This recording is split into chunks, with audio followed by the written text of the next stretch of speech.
اولئک علیہم صلوات من ربہم ورحمہ واولئک هم المہتدون۔ قال النبی صلی اللہ علیہ وسلم الکیس من دان نفسه وعمل لما بعد الموت۔ قرآن مجید کی ایک آیت اور رسول اللہ صلی اللہ علیہ وسلم کی ایک حدیث پڑھی ہے۔ اللہ تعالیٰ سے دعا ہے اللہ تعالیٰ صحیح طرح سے کہنے کی، سننے کی، سمجھنے کی اور عمل کی توفیق عطا فرمائے۔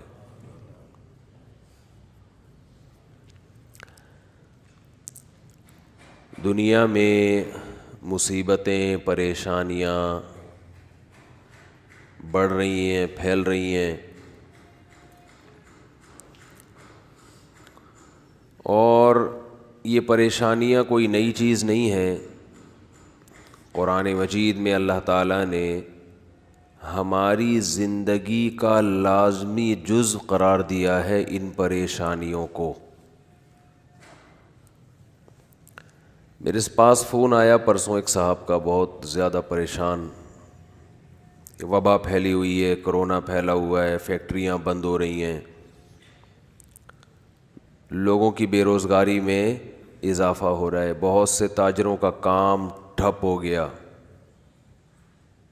مسائل کھڑے ہو رہے ہیں۔ جب کام ٹھپ ہوتا ہے تو پھر گھر میں بھی مسائل شروع ہو جاتے ہیں۔ گھر میں جب تک آپ کھلاتے رہو، پلاتے رہو، بہت اچھے، آپ سے اچھا دنیا میں کوئی ہے ہی نہیں۔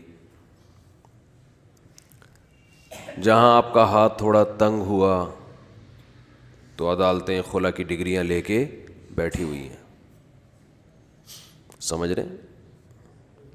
جہاں ہاتھ تھوڑا تنگ ہوا عدالتیں خلا کی ڈگریاں لے کے بیٹھی ہوئی ہیں۔ جج صاحب کو اتنے اختیارات دے دیے گئے ہیں کہ وہ آپ کی بیوی کے بھی مالک ہو چکے ہیں، جب چاہیں اس کو آپ کے نکاح سے آزاد کر دیں، جو کہ 100% غلط ہے۔ بار بار کہتا رہتا ہوں کہ اس عدالتی خلا کی اسلام میں کوئی حیثیت نہیں ہے جو چل رہا ہے عدالتوں میں،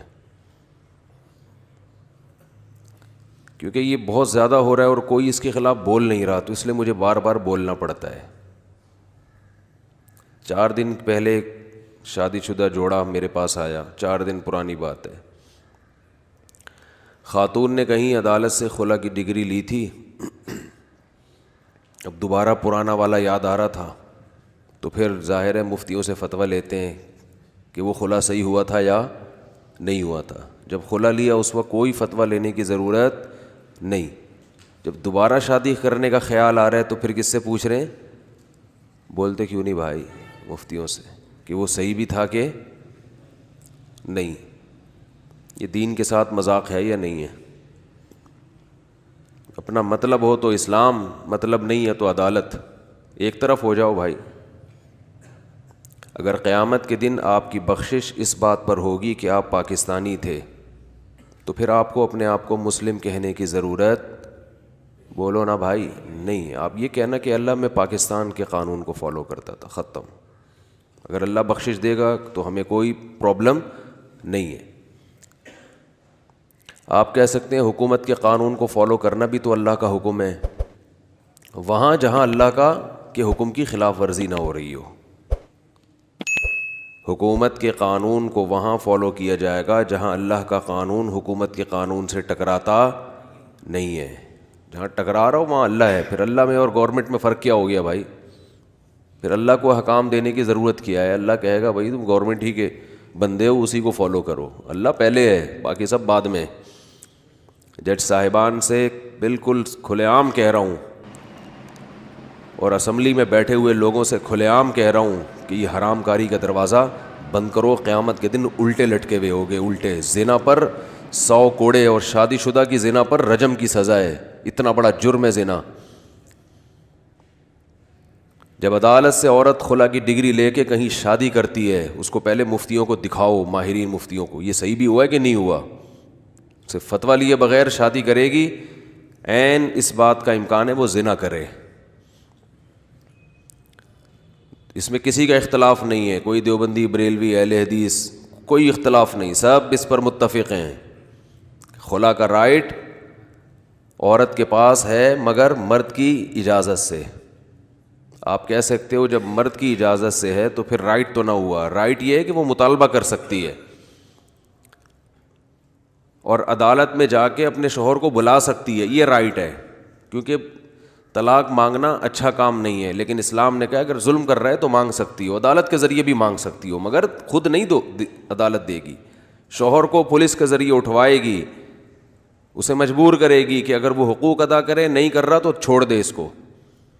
چھوڑے گا میاں ہی. صحیح بخاری کی حدیث ہے, جمیلہ بنت ثابت نبی صلی اللہ علیہ وسلم کے پاس آئیں, یا رسول اللہ نہیں رہنا چاہتی شوہر کے پاس. آپ نے ان کے شوہر کو بلا کے حکم دیا کہ ان کو طلاق دو. یہ نہیں کہا کہ میں ڈگری جاری کر رہا ہوں بس. کوئی ایک کیس ہمارے پاس ایسا نہیں ہے کہ نبی نے خود سے کسی عورت کا نکاح ختم کر دیا ہو. چند صورتیں ہیں جہاں نکاح ختم کیا جا سکتا ہے, لعان کی صورت میں, یا اور چند ایک مسائل ہیں. لیکن آج کل عدالت میں جو کیسز چل رہے ہیں ان میں 99.9% وہ ہیں جس میں خلا غلط ہو رہا ہے.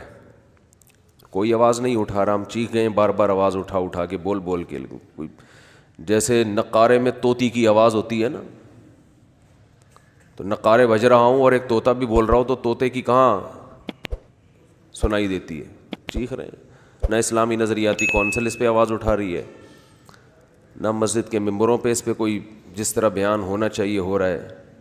پورا نظام اور سیاسی جماعتوں کو تو تیل بیچنے کے علاوہ کوئی کام ہے ہی نہیں.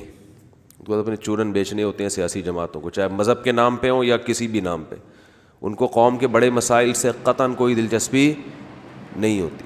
ہاں یہ ہوتا ہے کہ بعض دفعہ آپ کا کوئی کام پھنسا ہوا ہو, آپ رابطہ کرو تو کرا دیتے ہیں, اس لیے ووٹ دے دیتے ہیں کہ بھئی یہ میری پارٹی ہے, یہ میرے کام کرائے گی, یہ اس کی پارٹی ہے, یہ اس کے کرائے گی, لہٰذا میں اس کو نہیں دوں گا کیونکہ میرے کام وہ کرائے گی نہیں, میرے کام یہ والی پارٹی کرائے گی. اس حد تک ہے. باقی ملک میں کوئی تبدیلی لانے کی کوشش بڑے پیمانے پر, کوئی خاص طور پر اسلام کے لیے کوشش, وہ تو سب نے تقریباً ختم کر دی ہے. تو اس لیے اللہ کے بندو خود ہی کھڑے ہو جاؤ اس قانون کے خلاف, ججوں کو جا کے ڈراؤ, بولو کیس خارج کر دیا کرو, نہیں دیتے ہم.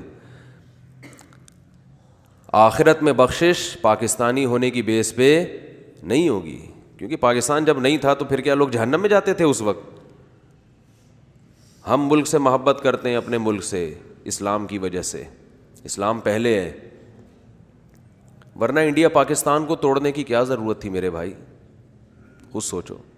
میں لوگوں سے کہتا ہوں پاکستان کے سارے مسائل حل کرنا چاہتے ہو تو جو مسئلہ ہے, جو سب سے بڑا مسئلہ بنا ہوا ہے نا, اس سے کمپرومائز کر لو.